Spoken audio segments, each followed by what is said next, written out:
अखाड़ा में अब एक और बड़ी खबर आ रही। नेटफ्लिक्स की वेब सीरीज विवाद अब बढ़ चुके हैं। इस विवाद पर IC 184 इस वेब सीरीज पर विवाद अब बढ़ गया है। सूत्रों के मुताबिक वेब सीरीज IC 814 विवाद के मुद्दे पर नेटफ्लिक्स के कंटेंट हेड को भारत सरकार सूचना प्रसारण मंत्रालय की तरफ से नोटिस भेज दिया गया है।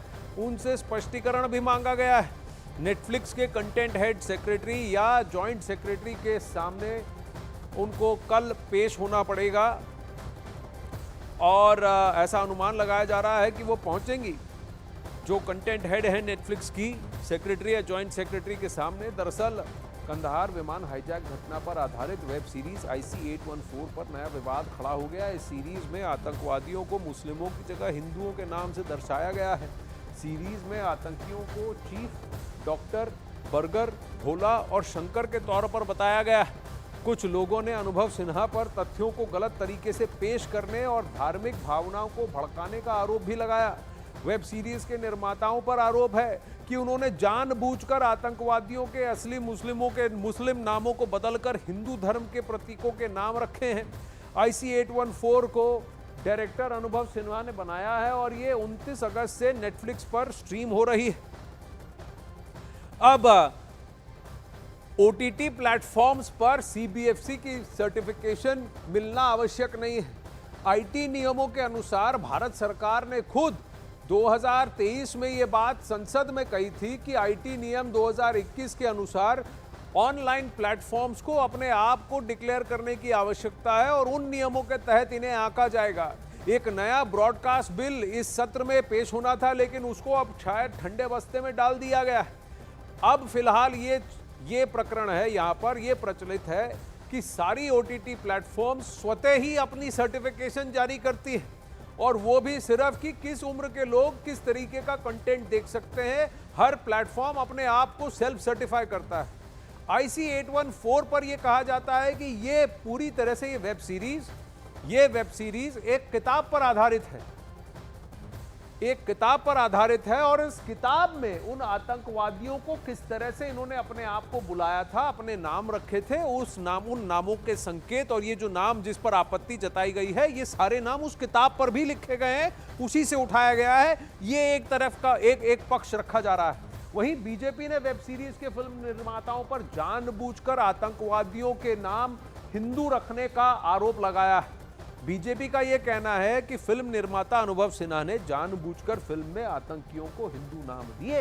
बीजेपी नेता अमित मालवीय ने ट्वीट कर यह लिखा कि IC 814 के अपहरणकर्ता खूंखार आतंकवादी थे, जिन्होंने अपनी मुस्लिम पहचान छिपाने के लिए गलत नाम रखे थे। फिल्म निर्माता अनुभव सिन्हा ने उनके गैर मुस्लिम नामों को आगे बढ़ाकर उनके आपराधिक इरादे को वैध बनाया। अब दशकों बाद लोग सोचेंगे कि हिंदुओं ने ही IC 814 का अपहरण किया था। तो नैरेटिव बदलने की कोशिश, ये आरोप लगाया है अमित मालवीय ने कि पाकिस्तानी आतंकवादियों जो सभी मुस्लिम हैं, उनके अपराधों को छुपाने के लिए वामपंथियों का एजेंडा सफल रहा। ये सिनेमा की ताकत है, जिसका कम्युनिस्ट एजेंडा 70 के दशक से ही आक्रामक तरीके से इसका इस्तेमाल किया जा रहा है। शायद उससे भी पहले ये न केवल लंबे समय से भारत के सुरक्षा तंत्र को कमजोर करेगा, सवाल में डालेगा, बल्कि दोष को धार्मिक समूह से भी दूर कर देगा, जो सभी रक्तपात के लिए जिम्मेदार हैं। यतेंद्र शर्मा इस वक्त हमारे साथ जुड़ रहे हैं। यतेंद्र, देखिए, एक किताब पर आधारित हमारे मीडिया वर्ग के ही एक व्यक्ति हैं जो उसके को ऑथर हैं।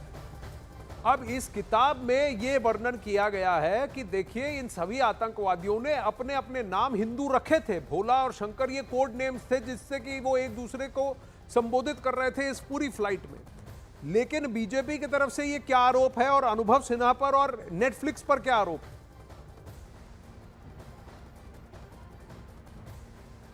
देखिए, बिल्कुल जो ये आरोप लगाए गए हैं वो यही है कि एक नैरेटिव सेट करने की कोशिश यहाँ पर की जा रही है और हिंदुओं को बदनाम करने के लिए किया जा रहा है, क्योंकि भविष्य में जो भी इस मूवी को देखेगा वो यही सोचेगा कि जो आतंकवादी थे वो हिंदू थे और उन्होंने ही इस पूरे प्रकरण को अंजाम दिया, इस पूरे कांड को अंजाम दिया और इसको लेकर आपत्ति जताई गई। और यही कारण है कि IND मिनिस्ट्री ने सम्मन जो नेटफ्लिक्स के जो कंटेंट हेड है उनको सम्मन जारी कर दिया गया और सूत्रों के मुताबिक कल वो दिल्ली पहुँच सकते हैं और IND मिनिस्ट्री के सेक्रेटरी या जॉइंट सेक्रेटरी के सामने वो पेश हो सकते हैं और अपनी बातें रख सकते हैं, क्योंकि ये सारी जो सीरीज जो बनी है जिसमें कंटेंट यूज किया गया है वो एक किताब के ऊपर उसके बेस पर ये पूरी सीरीज बनाई गई है।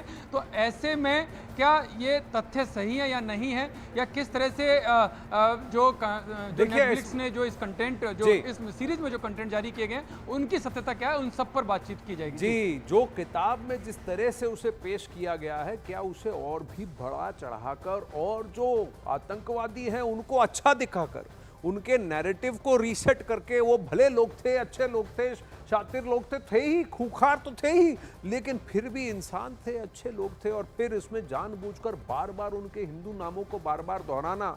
और क्या ये क्लैरिफाई किया गया है इस वेब सीरीज में कि ये सब खतरनाक पाकिस्तानी आतंकवादी थे जो मुस्लिम नाम थे उनके, क्या उसको जानबूझकर कम करने की कोशिश की गई है? यहीं पर कंट्रोवर्सी है, इसी पर राजनीति है। ये अखाड़ा में खबरों का सिलसिला